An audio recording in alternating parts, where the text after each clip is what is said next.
Allez, on part maintenant dans le Val d'Aran, un petit territoire espagnol au cœur des Pyrénées. Géographiquement tourné vers la France, il dépend administrativement de Barcelone. Et face au mouvement nationaliste, eh bien, les habitants, eux, sont pris entre deux feux. Reportage de Thierry Santous et Frédéric Dess.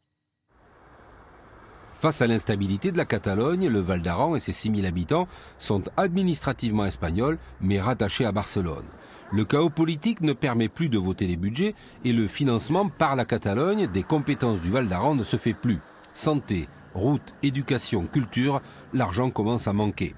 Ici, au Val d'Aran, les idées nationalistes à l'origine du blocage ne remportent guère de succès. On subit plutôt les effets de la défiance nationaliste. Nous ne sommes pas un territoire isolé. C'est tout le contraire, ouvert à la Catalogne et à toute l'Espagne. Et ici, vous ne rejetez pas l'Espagne? Non.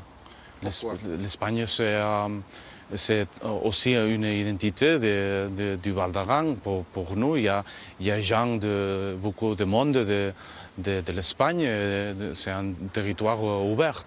Le parti au pouvoir dans le Val d'Aran n'est pas favorable à l'indépendance. Sur le fronton du Conseil général de la vallée, on trouve côte à côte les drapeaux aranais, espagnols, catalans et européens. C'est vrai que la question catalane, elle ne s'est pas consolidée dans les Val d'Aran. On n'a pas vu ni dans les mairies, ni dans les résultats électoraux qu'il y a eu une présence de l'indépendantisme. Et c'est à cause de ça que aussi on veut préserver cette calme, cette tranquillité sociale et cette possibilité de discuter, de parler de la politique dans les institutions. Le Val d'Aran, à l'économie prospère, surtout grâce au tourisme d'hiver, a besoin de stabilité. Et regarde tout cela avec inquiétude, craignant que la mauvaise image de la Catalogne ait des effets négatifs sur l'immobilier et les loisirs.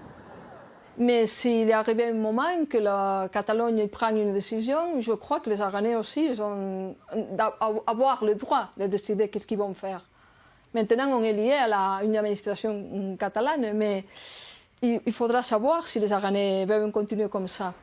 Les Aranais, peuple de montagne, sont donc impuissants et un peu pris en otage dans un conflit institutionnel qui ne les concerne pas vraiment.